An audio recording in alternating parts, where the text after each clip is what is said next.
Alhamdulillah wassalatu wassalamu ala Rasulillah wa ala alihi wa sahbihi wa mawalah wa la haula wa la quwwata illa billah. Amma ba'du, Bapak-bapak, Ibu-ibu, jamaah sekalian yang dirahmati oleh Allah Subhanahu wa taala.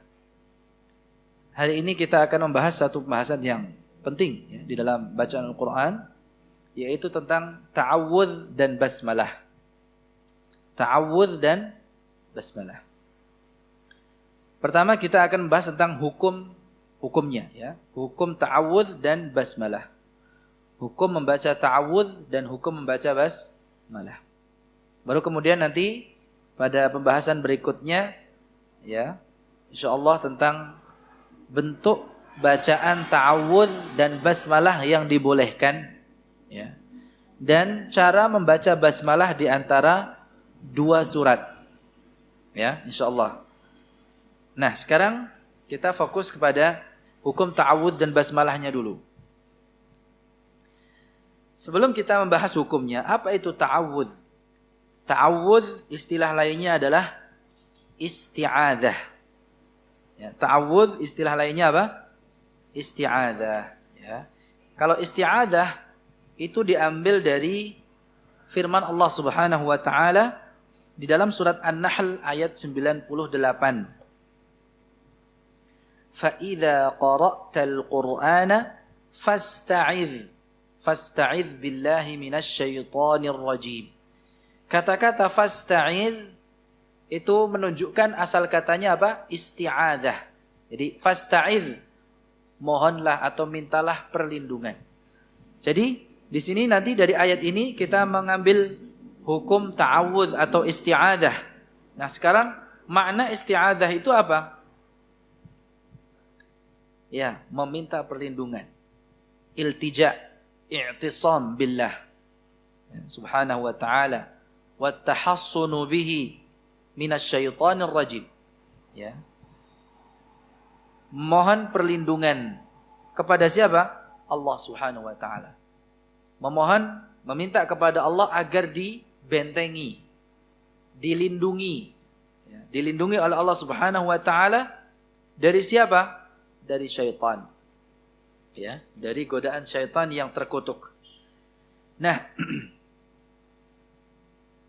orang yang memohon perlindungan kepada Allah ketika hendak membaca Al-Qur'an, ya, sebelum memulai bacaan Al-Qur'an, ya,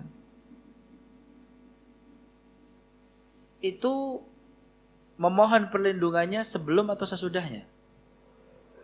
Sebelumnya ya, sebelumnya. Jadi membaca isti'adzah atau ta'awudz itu sebelumnya, sebelum membaca Al-Qur'an. Idza arada al-qari'u an yaqra'a syai'an min kitabillahi ta'ala.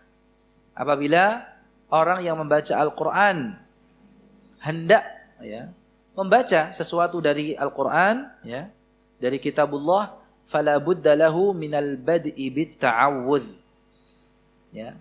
Maka memulainya harus dengan ta'awudz terlebih dahulu. Imtithalan, sebagai bentuk pengamalan liqaulihi ta'ala, firman Allah Subhanahu wa taala dalam surat An-Nahl ayat berapa tadi? 98. Okay. Fa idza qara'tal Qur'ana, apabila kau hendak membaca Al-Qur'an. Jadi kalau yang belajar bahasa Arab, qara'ta itu fi'lun madin atau fi'il mudhari. Fi'il madin ya. Jadi kata kerja bentuk lampu. Berarti setelah membaca atau sebelum? Ya, kalau dilihat hanya dari bentuk kata ini, maka ya setelah qara'ta. Ya. Jadi ada memang yang berpendapat demikian, ya ada membaca ta'awudz setelah, tapi ini enggak masuk akal. Ya. Kenapa? Karena kalau dilihat konteks atau bahkan redaksinya, ini jumlah syartiyah. Ada kata-kata idza. Ya, memang setelah idza itu kata kerjanya adalah kata kerja bentuk lampau, tapi bukan berarti itu dilakukan setelah membaca Al-Qur'an. Ta'awudz itu bukan dibaca setelah membaca Al-Qur'an. Ini masuk dalam pembahasan para ulama ya. terkait dengan redaksi ayatnya. Ini jumlah syartiyah namanya. Jadi ada idza qara'tal Qur'ana. Itu maksudnya bukan apabila kau telah membaca Al-Qur'an, bukan. Justru sebelum. Ya, sebelum baca Al-Qur'an apa? Isti'adzah, bacalah ta'awudz, a'udzubillahi minasyaitonir rajim. Redaksi ayat ini sama dengan redaksi ayat wudu. Redaksi ayat wudu dalam surat Al-Maidah ayat yang ke-6. Tidak salah ya, gimana? Ya ayyuhalladzina amanu idza qumtum ilas salati faghsilu wujuhakum wa aydiyakum ilal marafiqi wamsahu bi ru'usikum wa arjulakum ilal ka'bain. Itu ayatnya sama, idza qumtum. Redaksinya itu mirip ya dengan ini, sama. Idza qumtum ilas shalah. Apabila kalian selesai mendirikan salat atau sebelum mendirikan salat. Wudu itu sebelum atau sesudah? Sebelum. Karena wudu itu menjadi syarat sahnya salat, taharah ya. Bersuci itu menjadi syarat sahnya salat. Kalau syarat berarti apa? Sebelum. Kalau orang salat tidak berwudu atau tidak dalam keadaan taharah, sah enggak salatnya? Tidak sah, ya. Tidak sah karena itu syaratnya. Berarti qumtum di sini ya menunjukkan apa? Idza qumtum ila shalah, maksudnya sebelum mendirikan salat. Faghsilu wujuhakum itu kan wudu ya, basuhlah wajah dan seterusnya. Nah, ini juga sama, idza qara'tal Qur'ana. Fa idza qara'tal Qur'ana, apabila kau hendak membaca Al-Qur'an. Jadi sebelum membaca Al-Qur'an, sebelum memulai bacaan Al-Qur'annya, fasta'idz billahi minasyaitonir rajim, ya. Bacalah ta'awudz atau ucapan a'udzubillahi minasyaitonir rajim. Sawa'un kana tilawatuhu min bidayati suratin aw min wasatiha. Sama saja membaca Al-Qur'annya itu dari awal surat atau dari tengah-tengahnya. Tetap membaca apa? Labud ya, harus membaca ta'awudz. Nah, baik. Berarti hukumnya apa? Wajib atau sunnah? Ya. Mayoritas ulama ya memandang bahwa hukum ta'awudz itu sunnah, bukan wajib. Sunnah atau wajib? Mustahab. Artinya apa? Sunnah. Ya. Dianjurkan, anjuran ya. Ini lebih kepada anjuran. Perintahnya bukan perintah yang menunjukkan akan wajib hukumnya. Ya. Dalam setiap keadaan, maksudnya membaca Al-Quran, ya, baik itu di dalam salat maupun di luar salat. Ya. Jadi para ulama atau mayoritas ulama jumhur itu memalingkan hukum wajibnya di sini. Maksudnya fi'il amr fasta'id itu kan kata kerja bentuk perintah. Dan perintah itu kaidahnya apa? Setiap perintah itu menunjukkan apa? Wajib. Namun di sini karena ada hal yang memalingkannya, maksudnya perbuatan Nabi SAW ya, yang memalingkan hukumnya sehingga turun dari wajib menjadi apa? Sunnah. Ya. Jadi para ulama ya, memalingkan hukum wajibnya ini kepada apa? Mandub atau mustahab. Jadi kalaupun tidak membacanya tidak berdosa. Ya, kalaupun tidak membaca ta'awudz itu tidak menjadikan orang tersebut berdosa. Ini karena hukumnya apa? Mustahab. Jadi perintah yang ada di dalam redaksi ayat ini itu dibawa kepada hukum mandub atau apa? Mustahab. Ya, tidak sampai pada derajat wajib. Kalau wajib berarti apa? Yang tidak membaca ta'awudz sebelum membaca Al-Quran dosa. Tapi di sini hukumnya tidak berdosa. Ya. Karena perintah fasta'idz di sini dibawa kepada hukum apa? Istihbab atau nadab. Ya. Walaupun sebagian ulama ada yang berpendapat bahwa hukum isti'adzah ini apa? Wajib. Dengan hanya melihat apa? Redaksi ayatnya fasta'idz. Ini kan kata kerjanya bentuk perintah. Berarti menunjukkan wajib. Itu menurut sebagian ulama. Namun di sini maka pendapat yang terpilih, ya, hukum ta'awudz itu sebatas sunnah, ya, tidak sampai derajat apa? Wajib, ya, mustahab, ya, sunnah yang dianjurkan. Jadi ya hendaknya kita membaca ta'awudz sebelum membaca Al-Quran. Sebelum memulai bacaan Al-Qurannya, kita apa? Ta'awudz terlebih dahulu, ya. Di samping memang ta'awudz itu adalah syiar, menjadi syiar bacaan Quran. Sekaligus untuk apa? Tujuannya apa? Kalau umpamanya ada yang menyimak, mengkondisikan agar orang yang menyimak itu bisa diam. Kalau Al-Qur'annya langsung dibaca, kadang yang menyimak tidak siap memperhatikan. Ya, makanya baik, yaitu faedahnya. Baik. Nah, sekarang pertanyaannya, membaca ta'awudz itu dengan satu redaksi atau boleh dengan redaksi yang berbeda atau dengan redaksi yang lain? Redaksi yang kita maklumi bersama atau yang sudah maklum, ya, sudah kita ketahui bersama adalah redaksi ta'awudz yang sering dipakai oleh Rasulullah SAW. Apa itu? A'udzu billahi minasy syaithanir rajim. Ya. A'udzu billahi minasyaitonir rajim hiya shighatul mukhtarah li jami'il qurra. Ini adalah bentuk redaksi ta'awudz yang dipilih oleh para ulama ahli qiraah. Di samping karena memang lafaz ini adalah lafaz yang sering digunakan oleh Rasulullah SAW. Namun demikian, boleh enggak menggunakan lafaz isti'adzah lain? Boleh. Jadi dalam redaksi ta'awudz itu tidak hanya satu. Memang yang satu ini a'udzubillahi minasyaitonir rajim, ya, itu adalah lafaz yang sering digunakan oleh Rasulullah SAW. Dan itulah lafaz yang dipilih oleh para ulama ahli qiraah. Namun demikian, orang yang membaca Al-Quran boleh, ya, menggunakan lafaz atau bentuk redaksi ta'awudz yang lain. Contoh seperti apa? A'udzu billahis samii'il 'aliimi minasyaitonir rajim. Ini juga dicontohkan oleh Rasulullah. Ta'awudznya ketika qiyamul lail, ya. Atau redaksi ta'awudz yang lain, bagaimana? A'udzu billahi minasyaitonir rajim. Innallaha huwas samii'ul 'aliim. Ya. Atau ada redaksi yang lainnya. Gimana? A'udzu billahil 'azim biwajhihil karim wa sultanihil qadim minasyaitonir rajim. Panjang, ya. Jaza dzalika. Ini yang saya sebutkan ini semuanya, ya, sahih dari Nabi SAW. Artinya Rasulullah SAW pernah menggunakan ini.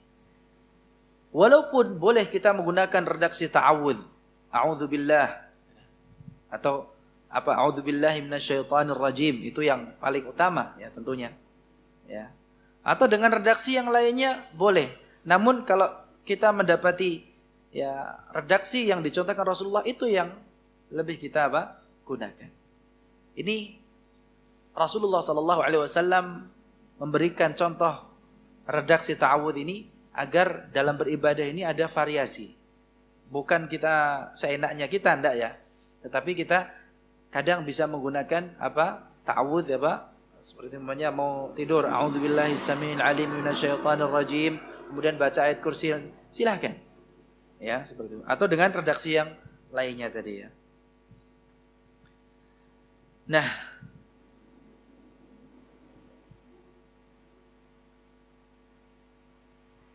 berikutnya, ya, nanti kita lanjutkan tentang isti'adzah lagi. Bagaimana tentang hukum basmalah? Basmalah itu apa? Basmalah itu adalah masdar atau asal kata dari apa namanya?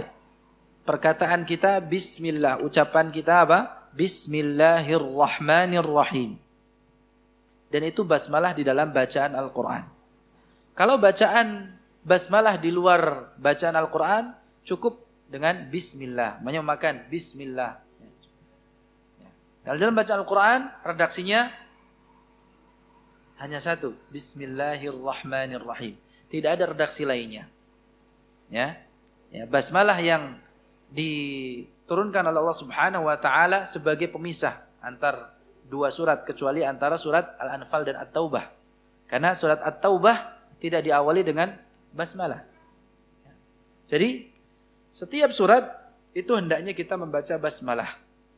Jadi hukum basmalah ini kita baca setiap awalan surat. Di setiap awalan surat. Surat apa saja kecuali surat At-Taubah. Ya.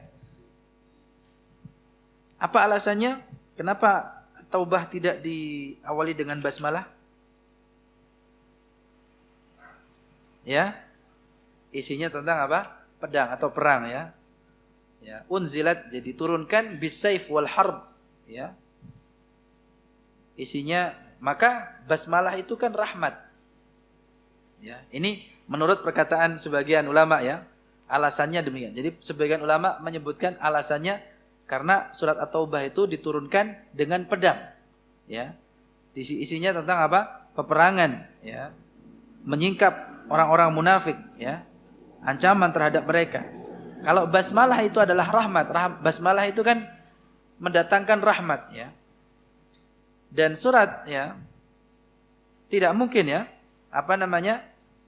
rahmat bertemu dengan apa? Adab. Gitu, ya.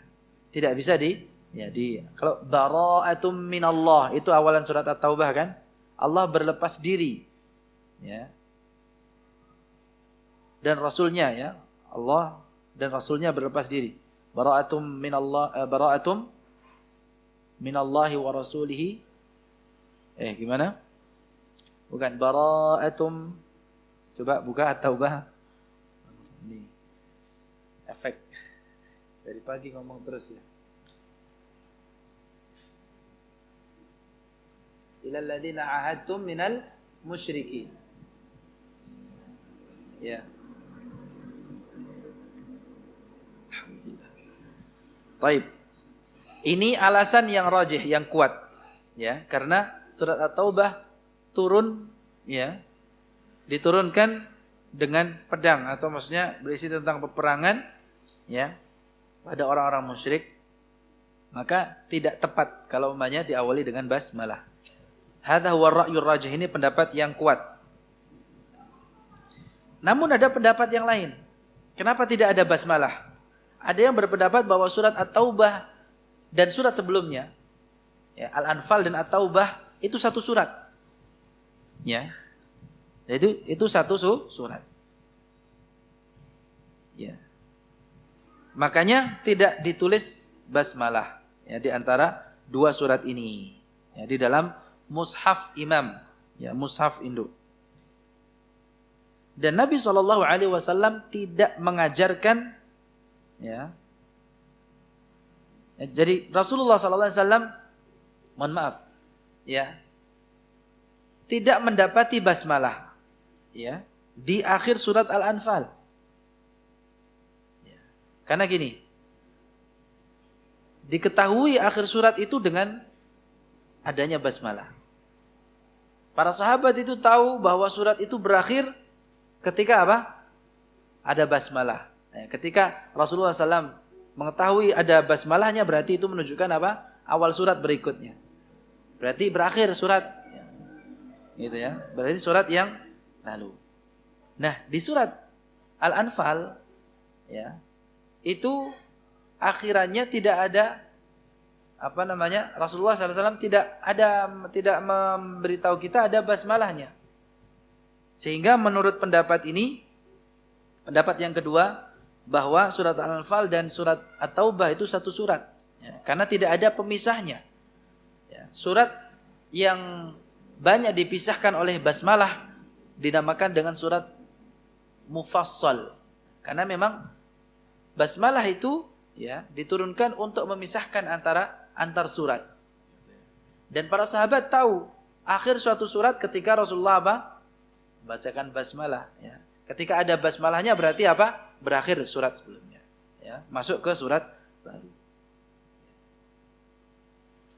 Ini pendapat yang kedua, tapi ya alasan yang pertama tadi, pendapat yang pertama itu yang lebih kuat, di mana surat At-Taubah itu ya diturunkan dengan apa? Pedang, ya, atau apa? Peperangan, ya. Ya. Sehingga perang itu kan adab, ya. Jadi basmalah itu rahmat, jadi tidak sesuai sehingga tidak diawali dengan basmalah. Bagaimana? Nah, sekarang ini poin berikutnya. Bagaimana kalau orang yang membaca Al-Quran dari tengah surat? Kalau dari awal surat kan hukumnya apa? Jelas ya. Kita membaca basmalah. Kita diharuskan membaca basmalah. Walaupun ada satu riwayat yang tidak ada basmalah di antara dua suratnya. Jadi tidak memakai basmalah. Sambung gitu ya. Tapi secara umum dalam membaca Al-Quran, dalam bacaan Al-Quran itu kita membaca basmalah di setiap awal surat, kecuali surat At-Taubah gitu ya. Nah sekarang kalau kita membaca Al-Qur'annya dari tengah surat, bagaimana? Hukumnya apa? Boleh enggak? Atau tidak boleh? Kalau orang yang membacanya dari tengah surat, ya, surat apapun, termasuk surat At-Taubah, ya, bukan dari awal surat, fahuwa mukhayyar, dia diberikan pilihan. Hukumnya apa? Mukhayyar. Mau membaca basmalah atau tidak? Tidak masalah. Itu kalau membacanya dari tengah surat. Gitu ya. Walakin at-ta'awudz la budda minhu kama taqaddam. Kalau ta'awudz jelas ya, harus dibaca. Ya, mau di awal surat atau di tengah surat. Ya. Kalau basmalah maka hukumnya mukhayyar, ya. Hukumnya apa? Mukhayyar, ya. Nah, tentu ada yang lebih utama. Apa? Yang lebih utama, ya, kita lihat konteks ayatnya. Di beberapa tempat di dalam Al-Quran, ya, ada ayat-ayat yang tidak tepat, ya, kurang pas kalau kita menyambungnya dengan basmalah. Contohnya apa? Ayat-ayat yang berhubungan dengan orang-orang kafir, ya, doa keburukan atas mereka, atau ayat-ayat yang menyingkap keburukan orang munafik, atau ayat yang disebutkan, yang menyebutkan tentang neraka, atau menyebutkan tentang syaitan seperti ini. Wa qalu ittakhadallahu walada. Kalau mulai dari ayat itu, ya kurang tepat kalau kita ya menyambungnya dengan basmalah. Atau ayat, ada awalan ayat begini, asyaitanu ya'idukumul faqra wa ya'murukum bil fahsya. Ya, itu ayat-ayat semacam ini di tempat ini kurang tepat, ya. Jadi yang lebih utama apa? Tidak membaca basmalah, ya.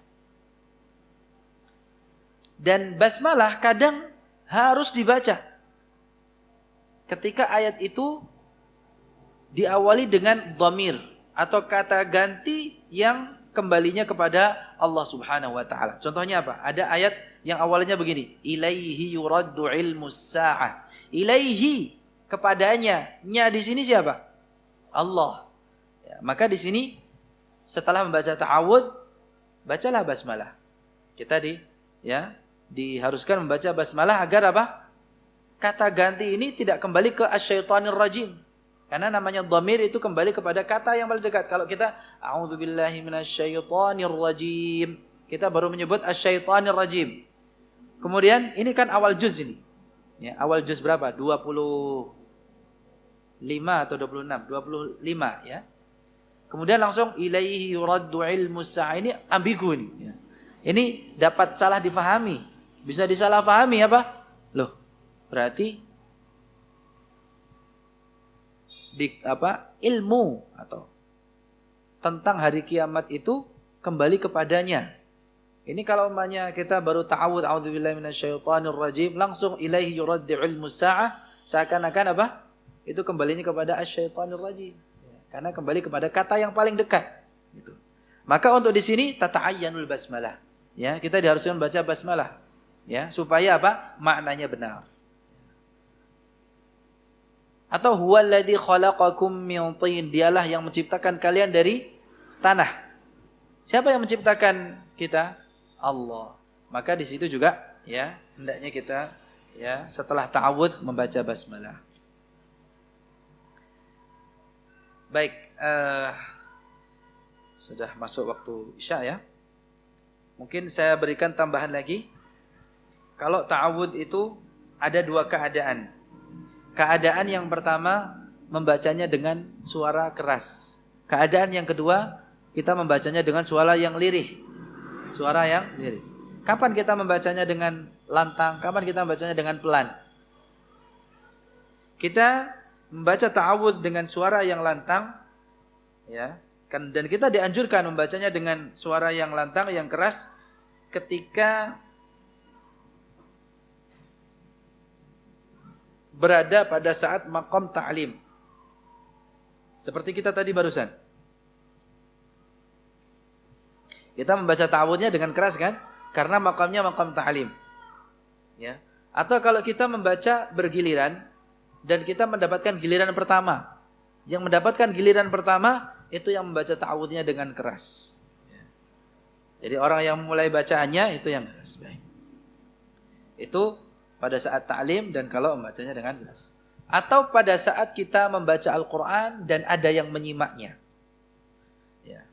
Jadi itu. Kalau kita membaca sendiri bagaimana? Kalau kita membacanya sendiri, entah itu kita membacanya dengan suara pelan atau keras, ta'awudznya pelan. Saya ulangi sekali lagi. Kalau kita membaca sendiri, ya, maka ta'awudznya dibaca dengan pelan. Kalau tidak ada yang menyimak, entah itu bacaan kita keras atau pelan. Banyak nggak ada yang nyimak, bacanya sendiri kan? Membacanya pelan atau bacanya keras kita ya, baca Al-Qur'annya pelan atau keras, tetap ya dibaca dengan sir untuk ta'awudznya. Termasuk tadi, kalau yang membaca giliran pertama kan keras. Giliran berikutnya kalau ingin membaca ta'awudz pelan. Ya, agar apa? Bacaannya bisa bersambung, ya. Dan satu lagi, kapan kita ya membaca ta'awudz itu dengan pelan? Di dalam sholat. Entah itu sebagai imam atau sebagai makmum. Ta'awudznya dibaca dengan pelan. Ya.